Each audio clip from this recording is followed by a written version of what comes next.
Hey, what's up? Hello everyone, welcome into Fantasy Filmball, the show where we turn movies into sports and sports into something we don't talk about here. My name is Matt.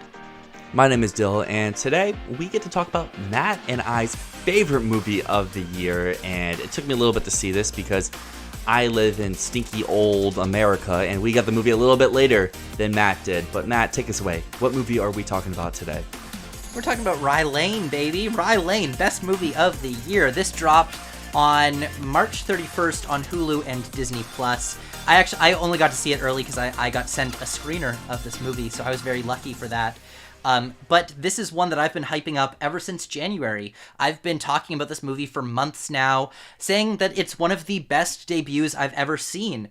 Rain Allen Miller directed this film. She is a British filmmaker, has been doing commercials for years now, but this is her debut film.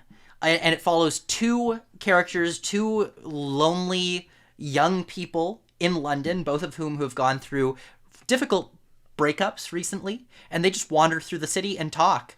And this is one of the most assured and confident and shockingly great directorial debuts that I've seen in a very long time. I've been describing it like Before Sunrise for the TikTok generation, and I mean that in a positive way, not derogatory at all. So Dylan, I've talked this up for so long. What are your immediate thoughts on this? Yeah, I would have to agree. This would be, if we could go back and do our draft from last week, this would be my first overall pick over John Wick.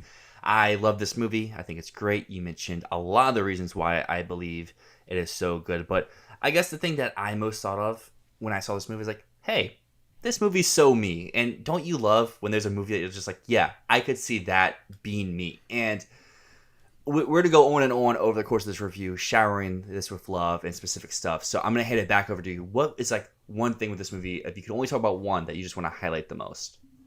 The script. The script.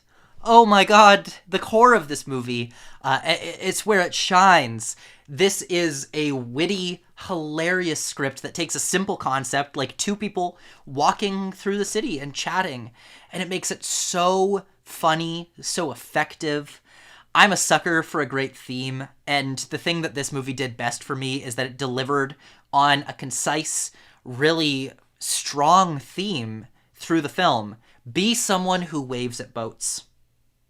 I always strive to be someone who waves at boats, and thank you, Rain Allen Miller, for hitting me with that that theme.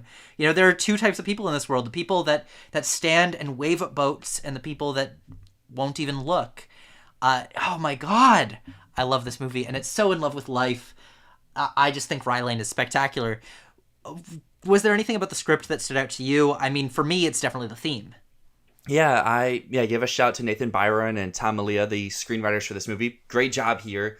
I just loved how witty and sporadic this was. Like, there's times where you're just in a situation and then you seamlessly get yourself into like a 180, but it feels normal. And I love the comedy here. I love the drama, the romance. It all just comes together. I think one thing I really appreciate about the script and the directing would be the way they use to tell flashbacks. It's like on a stage, and it's like the actors acting it out, and it was just so inspiring and so different and so original. And I know we're not in the Oscars segment yet, but I hope that Hulu and Disney and Searchlight, whoever is in charge here, puts this into theaters for a week at some point this year, so it could be eligible for a screenplay prize from someone. I hope so. Oh my god, man. You mentioned that you found this really relatable. You could see yourself in this. So let's talk about the characters. The two characters at the heart of this movie, they are so relatable. They have such heart. And I think the most important thing about a movie like this, where you're essentially just hanging out with the characters for 2 full hours, is that you want a movie where you just like the people in it. And I really liked the people in this.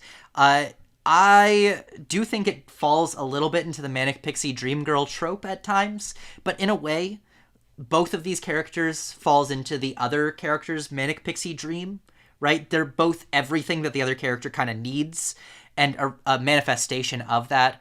But even though both of the characters are kind of Manic Pixie Dream Girls, they're both relatable and grounded. So how did you feel about the characters, and which one did you really relate to? I mean, I've been in Dom's shoes from You can pick any moment in this movie. I've probably been there before, so I feel that I really like Catch Dylan crying in the bathroom of a nightclub. Yes, and having a conversation underneath the stalls. I really like Johnson's and Oprah's performance here. They were both very great in the lead roles. But giving a shout, and this isn't someone I relate to, just someone who I thought was utterly hilarious, would be Benjamin, I'm going to butcher his last name, Sarprang Barani. He played Eric. He played the new boyfriend, and I just loved every gag involving him, whether it was one involving bottles or one with him eating or whatever. Just everything involving him was great. But yes, the characters here, even the people you're not supposed to like, you still love them, and they're still hilarious. It could be the family, it could be either the exes or either the exes' new partners, or just someone random that you pass by doing yoga. They're just all hilarious and quirky in their own special way. Yeah, a certain person who shows up at a food stand very briefly. Oh yes, that was great too. I didn't even realize the first time I watched it, and then I saw online. I was like, oh, I'm gonna go rewatch the scene to see if I actually grasp it. Yeah, I watched it and I went, oh my god, is that? And it makes sense because the whole time they're referencing Notting Hill, right? Like, the movie is meant to be a reference to these Richard Curtis rom-coms, Love Actually, Notting Hill, Four Weddings and a Funeral. There was a great spree and span of time where British rom-coms were in. Everyone wanted British rom-coms, and I love how this references that and brings in one of the icons of British rom-coms. But what really sets this apart from other films of this genre is the style. Rain Allen Miller is a commercial director, and she brings in the energy of a commercial director. Everything is sensational here. The production design is so colorful, vibrant, bombastic. The cinematography is so bright and luscious. Costume design is fantastic. Everyone is wearing amazing clothes, and it just the way that everything blends together, cinematography, production design, costumes, incredible. The music, we've got new songs from Sampha here. In an ideal world, these would be cracking into the Oscar conversation for best original song. Oh my god, everything is amazing, and I can't wait to see more films from Rain Allen Miller. I think she's the most exciting voice that we have in young cinema right now. Anyways, I talked so much there. Was there any element or any moment that stood out to you in particular? I mean, you just hit the nail on the head. Everything in this movie is so original and so vibrant. Like, last year, if we would have had this show early on in the year, I would have poured my love for Batman in March, and now I'm doing that here with Rye Lane in April. This is a movie that's going to stay in my top 5, maybe even top 1 all year long. To harp on some things that you specifically said there, the costumes to me is a real standout because it's contemporary, and no one really loves contemporary costumes out there, like in the awards circuit or even in reviews. No one's like, oh yeah, I love this jacket I could go buy at H&M, or these pants I could get at the thrift store. But I loved all the costumes, whether it was our mains or random people you pass by. They're all so bright, they're all so original, and they're all so different. It's like you wouldn't see two people wear the same outfit because their outfit is them. And I love Sampha, so I'm always down for new Sampha music. I don't think we've gotten an album since my senior year of high school, so it's nice to hear at least a new song. Hopefully that means more coming soon. And yeah, the cinematography here is great. I love the wide-angle lenses. I've said that here on the show before. The tracking shots and wide-angle lenses are my bread and butter, so I can lose the tracking and keep the wide-angle. Works for me. Production design's great.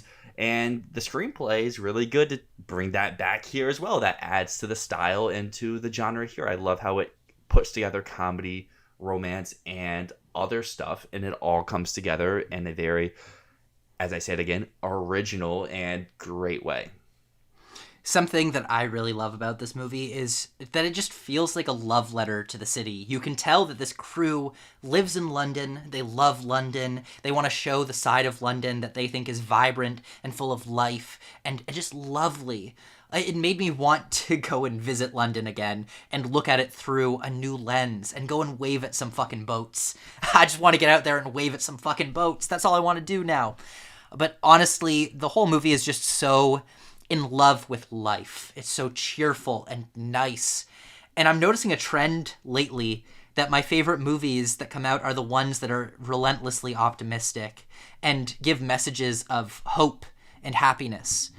And following this and Everything Ever All at Once, Do you also see a trend? Because I'm starting to see it. Do you see a trend of like nice core movies really making waves? Because I really think that's happening right now. Well, I like your pun there, of making waves. But Making yes, waves. I have seen that trend because, I mean, honestly, it probably started with Coda and coming out of the pandemic, Yeah. needing more happy movies, and then Everything Everywhere, this, and there's been some other just very fun, maverick, jolly movies that we've Air. gotten over the course of the last year, Air as well. And yeah, I think, I mean, these movies have always existed. It's just now we kind of need them a little bit more, and they're making bigger waves. But yeah, I've never been to London. I've never been to the UK, but this makes me want to go even more. And I've always even said, like, if I were to go to the UK, I'd rather go to Brixton over London because that seems more vibrant and more energetic. And this movie just further exemplifies that. Yeah. Well, let's go. Let's film ball trip. Let's go to London. Let's go to England.